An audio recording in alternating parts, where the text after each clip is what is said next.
राम राम सभी भक्तों को जय माता दी। जैसे कि आपको पता है कि आज पहला नवरात्रा शुरू हो गया है और पहले नवरात्रे में जब माता के आगे जोत जला के बैठते हैं जो भक्त व्रती हैं तो माता का कैसे ही पाठ पढ़ते हैं, तो आज मैं आपको पढ़ के बता रही हूँ तथा सभी अपनी भक्ति में ऐसे ही करें। भगवान विष्णु के सो जाने के कारण मधु और कैटब को मारने के लिए ब्रह्मा जी ने जिसकी स्तुति की थी, उन देवी महाकाली की मैं स्तुति करती हूँ। ये अपने 10 हाथों में खड़ग चक्र गदा धनुष बाण परिध शूल बरसंडी मस्तक और शंख धारण करती है। ये त्रिनेत्रों वाली है। इन्होंने अपने समस्त अंगों में दिव्य आभूषण धारण कर रखे हैं। मार्कंडे देवी ऋषि बोले, सूर्य के पुत्र सावरणी जो आंखें मनु कहलाते हैं, जो 8वें मनु कहलाते हैं, उनके पैदा होने के कथा विस्तार पूर्वक सुनाती हूँ। हे ऋषियों, उसे ध्यान से सुनो। तो आप सभी ध्यान से सुनिए। आज माता दुर्गा शैलपुत्री की महिमा सुना रही हूँ इस पाठ के अनुसार। कृपया ध्यान से सुने। प्राचीन काल में सवारोचित से मन्यवत्तर में चैत्र वंश में सुरथ नाम के एक राजा थे। उनका सारी पृथ्वी पर राज्य था। वे अपनी प्रजा का और पुत्रों की तरह पालन पोषण करते थे। इतना होने पर भी कोलाविदवंशियों को राजा के साथ उनकी शत्रुता हो गई। उनका कोलाविदवंशियों के साथ युद्ध शुरू हो गया। यद्यपि कोलाविदवंशी संख्या में कम थे, फिर भी उन्होंने सुख पर विजय प्राप्त कर ली। इसके बाद राजा सुरथ अपने नगर में आकर अपने देश का शासन करने लगे। परंतु कोलाविदवंशियों ने यहाँ भी राजा सुरथ पर आक्रमण कर दिया। राजा सुरथ का बुरा समय जानकर उसके दुरात्मा दुष्ट और बलवान मंत्रियों ने राजा की सेना कोष आदि पर अपना अधिकार कर लिया। अपना बुरा समय समझकर राजा सुरथ अकेला ही घोड़े पर बैठकर हिरण का शिकार खेलने के लिए घने जंगल में चला गया। वहाँ पर उसे एक आश्रम दिखाई दिया जहाँ पर जंगली पशु अपनी पारंपरिक हिंसावर्ती को छोड़कर शांतिपूर्वक विचरण कर रहे थे। वह आश्रम मेधा मुनि का था।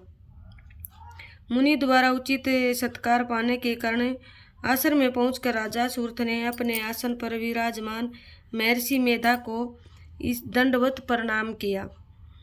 मुनि द्वारा उचित सत्कार पाने के कारण राजा सुरथ कुछ काल तक वहाँ इधर उधर विचरण करता रहा, आश्रम में रहने लगा।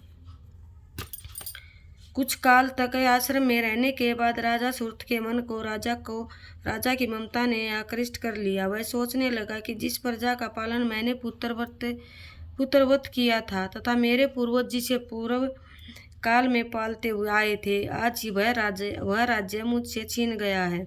मेरे ही नौकर चाकर और मंत्री दुराचारी हो गए हैं। पता नहीं अब ये प्रजा का पालन धर्म पूर्वक करते होंगे या नहीं। मेरा श्रेष्ठ शूरवीर हाथी जो सदा मद की वर्षा करता रहता था, वह न जाने क्या क्या कष्ट उठा रहा होगा। मेरा आज्ञाकारी नौकर चाकर जो प्रतिदिन प्रसन्नता से धन और भोजन प्राप्त किया करते थे, अब ये दूसरे राज्य की आज्ञा का पालन करते होंगे। मेरे कठिन परिश्रम से भरे पूरे कोष को फिजूल खर्च कर खाली कर देंगे। क्या वास्तव में मेरे द्वारा संचित खजाना सचमुच नष्ट हो जाएगा? इस प्रकार और भी बातें राजा के मन को विचलित करने लगी। इस प्रकार सोचते सोचते एक दिन आश्रम के पास राजा सुरथ की भेंट एक वैश्य से हुई। राजा ने उससे पूछा, तुम कौन हो? यहाँ किस लिए आए हो? तुम्हारा मुख मलिन और शोकाग्रस्त दिखाई दे रहा है, इसका क्या कारण है? वैश्य ने उत्तर दिया, मेरा नाम समाधि है। मेरा जन्म वैश्य जाति में हुआ है। धन के लोभ में पड़कर मेरे पुत्र व स्त्री ने मुझे घर से निकाल दिया। अब मैं सब जनों से रहित दुखी होकर इन घने वन में घूम रहा हूँ। मेरे पीछे मेरे स्वजनों का क्या हाल होगा, इसकी मुझे चिंता सता रही है। पता नहीं मेरे स्वजन किस अवस्था में रह रहे होंगे। वे पवित्र जीवन बिता रहे होंगे या दुराचारी बन गए होंगे। राजा बोले, तेरा पुत्र, स्त्री तथा बंधु बांधवों ने लोभवश तेरा सब कुछ छीन लिया है, फिर भी तेरा मन उनमें क्यों प्रेम करता है? वैश्य ने उत्तर दिया, आपका कहना ठीक है, किंतु क्या करूं, मेरा मन निष्ठुर नहीं हो पाता। उन्होंने धन के लोभ में पड़कर पिता का स्नेह, पति का प्रेम तथा आत्मीय जन के स्नेह को तिलांजलि देकर मुझे घर से निकाल दिया। हे राजन, मेरा मन पता नहीं फिर भी उन्हीं में क्यों आसक्त हो जाता है। इसलिए अब मैं भी लंबी लंबी सांसें ले रहा हूँ। मेरा मन अत्यंत दुखी हो रहा है। मार्कंडेय ऋषि बोले, हे ब्राह्मण। इसके पश्चात राजा सुरथ और वह वैश्य दोनों महर्षि मेधा के पास गए और दंडवत प्रणाम करके राजा सुरथ महर्षि से बोले, भगवान, मैं आपसे एक बात पूछना चाहता हूँ, उसे बताइए। मेरा मन मेरे वश में नहीं है। यह बात मेरे मन को आंदोलित कर रही है। मेरा राज्य मेरे हाथों से निकल गया, फिर भी मेरी ममता राज्य के बारे में बनी हुई है। इस वैश्य को भी पुत्र, स्त्री और संबंधियों ने अपमानित जनित करके घर से निकाल दिया। यद्यपि इसे इसके संबंधियों ने त्याग दिया, फिर भी इसका मन उनमें ही रमा रहता है। इस प्रकार हम दोनों अत्यंत दुखी हैं। हे ऋषिवर, उन लोगों के अवगुणों को देखकर भी हम दोनों के मन में उनके लिए ममता उमड़ रही है। हमें इसका ज्ञान होते हुए भी ऐसा क्यों है? अज्ञानी मनुष्यों की तरह हम दोनों में वह मूढ़ता क्यों है? महर्षि मेधा बोले, विषय मार्ग का ज्ञान सब जीवों को है। इसी प्रकार विषय भी सबके लिए अलग है। कुछ प्राणी दिन में भी नहीं देखते तो कुछ प्राणी रात में भी नहीं देखते। कुछ प्राणी दिन और रात में बराबर देखते हैं। वह ठीक है कि मनुष्य सब प्राणियों में समझदार, किंतु केवल वे ही ऐसे नहीं होते। पशु पक्षी भी ज्ञान रखते हैं। जैसा ज्ञान मनुष्यों में है, वैसा ही ज्ञान पशु पक्षियों में भी है। ज्ञान के होने पर भी इन पक्षियों को देखो, ये अपने बच्चों की चोंच में दाना डाला करते हैं। भूख से पीड़ित होने पर भी ये पहले बच्चों के खिलाते हैं। वधर पुरुषों क्या उन पुरुषों को नहीं देखते जो पृथ्वी प्रकार के लोभ में के कारण पुत्रों की प्राप्ति कर कामना करते हैं। लोभ के वशीभूत होकर उनका पालन पोषण करते हैं। पुत्र उनका भरण पोषण न भी करें, फिर भी माता पिता तो अपने बच्चों का पालन पोषण करते ही हैं। संसार में माया के प्रभाव से ममता रूपी भंवर से युक्त होकर मोह के भंवर में डाल दिए गए हैं। इसमें विषय में करने की कोई बात नहीं है, क्योंकि यह सब भगवान विष्णु की योग निद्रा है। महामाया ने सारे विश्व को मोहित कर रखा। वही देवी योग माया ज्ञानियों के चित्त भी बलपूर्वक खींच कर मोह में डाल देती है। उसी महामाया के द्वारा वह चराचर संसार उत्पन्न होता है। देवी महामाया प्रसन्न होकर अपने भक्तों को वरदान देती है, जिससे मुक्ति प्राप्त होती है। वही मुक्ति की परम हेतु है। वही सनातनी ब्रह्म ज्ञान स्वरूप विद्या है। यह देवी ही सांसारिक बंधनों का कारण है तथा वही सर्वेश्वर की ईश्वरी है। राजा सुरथ बोले, हे महात्मा, आप जिसको माँ माया कहते हैं, वह कौन सी देवी है? हे ब्राह्मण श्रेष्ठ, यह देवी किस प्रकार उत्पन्न हुई है, उसका अर्थ क्या है, उसका स्वभाव स्वरूप आदि के विषय में जानना चाहता हूँ। ऋषि बोले, हे राजन, वह देवी को नित्य स्वरूपा है। उसके द्वारा यह संसार रचा गया है, फिर भी उसकी उत्पत्ति अनेक प्रकार से होती है। वह सब मैं आपको बताता हूँ। वह देवताओं का कार्य सिद्ध करने के लिए उत्पन्न होती है, प्रकट होती है। एक बार संसार को जलमग्न करके जब भगवान विष्णु योग निद्रा का आश्रय लेकर सैया पर सो रहे थे, तब मधुकैटभ नाम के दो प्रसिद्ध राक्षस उनके कानों में मैल से प्रकट हुए और ब्रह्मा जी को मारने दौड़े। ब्रह्मा जी विष्णु जी की नाभि कमल में जा छिपे। ब्रह्मा जी ने भगवान विष्णु को सोया हुआ देखकर हृदय को एकाग्र करके इसी योग निद्रा की स्तुति की। स्तुति भगवान विष्णु को जगाने हेतु की गई थी। उस समय भगवान विष्णु के नेत्रों में योग निद्रा देवी ने निवास कर रखा था।